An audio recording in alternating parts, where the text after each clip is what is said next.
Now on Denver 7 News, from a warm and sunny weekend to an Arctic blast heading our way, we're taking you step by step through the big changes on this Weather Action Day. Plus, uncorking a new push to put wine on grocery store shelves. I think that wine is more of a grocery item anyway. But not everyone sees the wine glass as half full. It would put us out of business. And from an alley to an apartment, how a Denver man was able to get off the streets and turn his life around. You know, I wish this for like everybody that was in my situation.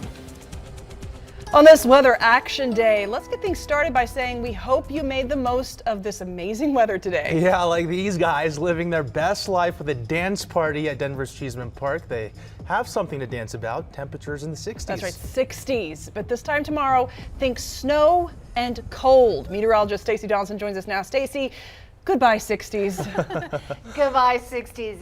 Hello Arctic air that's coming our direction. So today we hit 63 degrees for an afternoon high. By the time we get to Tuesday, we'll have snow and a high of only 12 degrees. This is a very powerful cold front headed our way. It'll be dry and warm and sunny for today, as obviously we've seen cold front hits for Monday, bitter cold by Tuesday, and we'll have about 3 days worth of snowfall here as we get into the middle of the week. We already have some weather alerts that have been issued for Monday. So the winter storm warning starts Monday morning here for northwest Colorado down through Aspen toward Telluride. Everything shaded in pink. Now the purple winter weather advisories in the higher elevations as well. That includes Eagle and Vail up toward Leadville and down toward Gunnison. Now otherwise we have hot weather down through southeastern Colorado tomorrow, so high fire danger for that area with a red flag warning.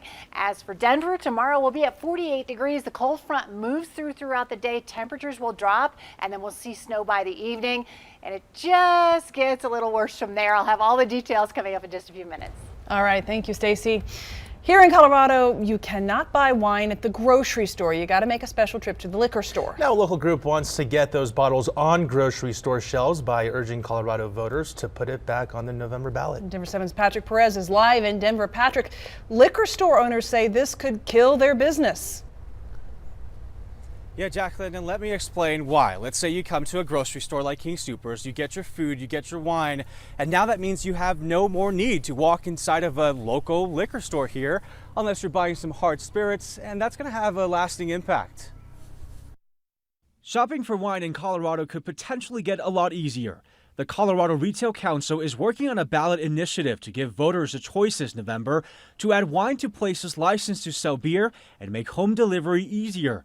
Shoppers we spoke with are in favor of the idea. I think that wine is more of a grocery item anyway. It would make sense too. I mean, I don't see why they couldn't since they sell beer. Since 2019, grocery and convenience stores in Colorado have been able to sell full-strength beer, which used to be limited to liquor stores, and that's made a big impact. Our sales in beer probably dropped by 50%, if not around there, 40 to 50%. George Gotch's family has owned Capitol Hill Liquors in Denver for years, but he's worried giving grocery stores the power to also sell wine could kill his livelihood. It would put us out of business. Right now, wine can only be sold in liquor stores like George's, or up to 5 stores per grocery chain around the state. They go buy their groceries, buy their beer there. Now they're going to buy their wine there. Why come here? George says it's already hard competing with grocery stores because of their cheaper beer prices. Small mom and pop stores like his need people to come in and shop, even if the prices are a bit higher. What are we going to sell? Spirits only? Vodka, bourbon, scotches, things like that. We can't survive on that. George hopes the idea doesn't get much traction so that shoppers can continue to count on stores like his just as much as they count on them. So the Colorado Retail Council says it's been working on this for more than 10 years. It has until March 23rd to kind of nail down some of that ballot language. And then once the title board approves it, they need to get 124,000 valid signatures, I just say, before it gets to November's ballot. We'll see what happens and we'll keep you updated. For now, we're live in Denver. I'm Patrick Perez, Denver 7. All right, thank you, Patrick.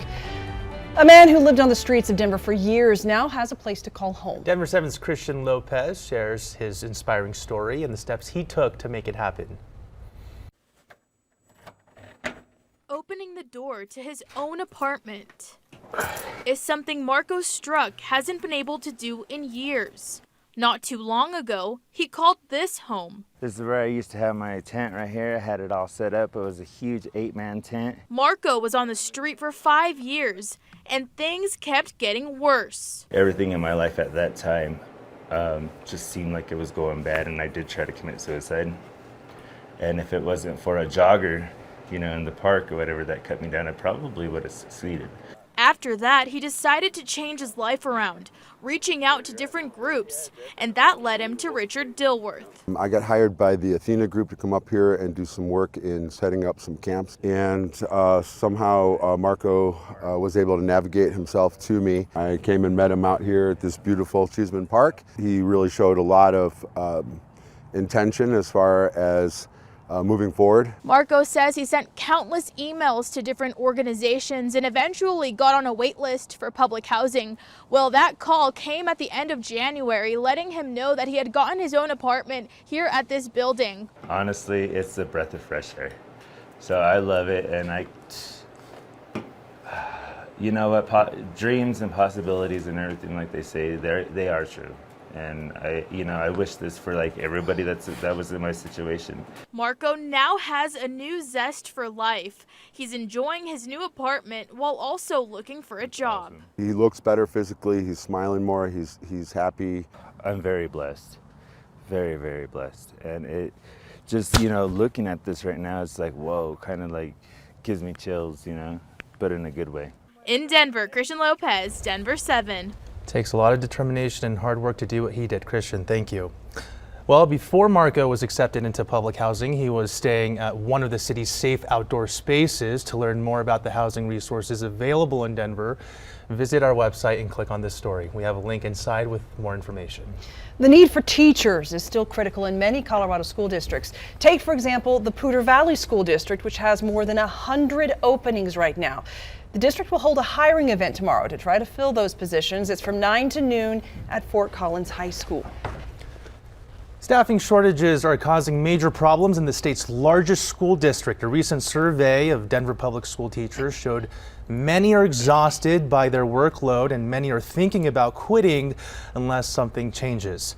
Denver 7 spoke to one teacher who says educators are being stretched thin right now. He also says that having to make constant adjustments to the classroom is taking away from their priority, the kids. So when we're entrusted with the future of our community, it's just a lot of pressure to make sure that we are getting it right. And we know in the past that we haven't always gotten it right. Adam says he would like to see smaller classrooms to help teachers focus on teaching, as well as higher pay for new teachers. And if you head out to rural areas, the school staffing shortage just gets worse. Morgan County school officials are getting creative to try to fill vacancies. The ideas include bringing aboard J-1 visa teachers, increasing classroom sizes, bumping pay as much as possible, and offering better benefits. All of those have helped, but it is not enough. We always struggle to get subs and quality subs. On any given day, we have between 5 or 8 substitutes for our entire district that are active. So with a school district of 250, that is pretty shy of what we need. And the Morgan County School District is also considering a 4-day school week. That will be up for discussion after this school year ends. A Douglas County court will hold the first hearing in a lawsuit against the Douglas School Board this week. The lawsuit claims the Board of Education violated Colorado's open meeting laws with the discussions leading up to the firing of Superintendent Corey Wise. The hearing will take place Friday afternoon. U.S. officials say lower-level Russian soldiers have been given orders to proceed with an invasion of Ukraine. Still, with no official military movement, the U.S. is hoping for a last-ditch effort at diplomacy. That's right. This information is consistent with statements made by President Biden and Defense Secretary Lloyd Austin, who said they believe Putin has made the decision to attack. ABC's Aaron Kontursky is in Ukraine with the latest. In Ukraine's Restiv East, more worrying signs Russia has no plans to back down. Russia-controlled rebels made new and unsubstantiated claims of coming under threat from Ukraine. The U.S. and its allies believe they're lies, so Russian President Putin can justify an invasion. He's been very deliberate in terms of assembling the right kind of combat and combat support capabilities, the kinds of things that you would need to conduct a successful invasion. Defense Secretary Lloyd Austin told ABC News Russia amassed enough firepower to take the Ukrainian capital, Kyiv. If he employs that kind of combat power, it will certainly create enormous casualties, within a civilian population. Russia has denied plans to invade, but after test-firing nuclear-capable ballistic missiles, Russia extended military drills in Belarus instead of withdrawing its forces as planned, raising fears of an imminent invasion. Leaving a security conference in Germany, Vice President Harris said there is still hope for a diplomatic solution. We are looking at a moment that is a very decisive moment. We are talking about the real possibility of war in Europe. Today, French President Macron tried by phone to dissuade Putin from an attack. But according to the Kremlin, Putin expressed serious concern about a deterioration in eastern Ukraine and blamed Ukraine for it. We still hope and wish that President Putin would make the decision to take the diplomatic path. President Biden meeting with his national security team on the deteriorating situation. Diplomacy is the hope, but the U.S. believes war is the reality. As Secretary of State Blinken put it today, everything we are seeing suggests that we are on the brink of an invasion. Aaron Katursky, ABC News, Lviv. Queen Elizabeth has tested positive for COVID. The 95-year-old is experiencing mild symptoms, expects to continue light duties this week. Now, her son, Prince Charles, contracted the virus at the beginning of this month. Buckingham Palace says they were together just a few days before she tested positive. All right, a former Denver police officer breaking down barriers during a racially tense time. How his legacy is still inspiring change. And damaged, stolen, and even repossessed. A Colorado man is taking a major car dealership to court after finding out his new car had a hidden past.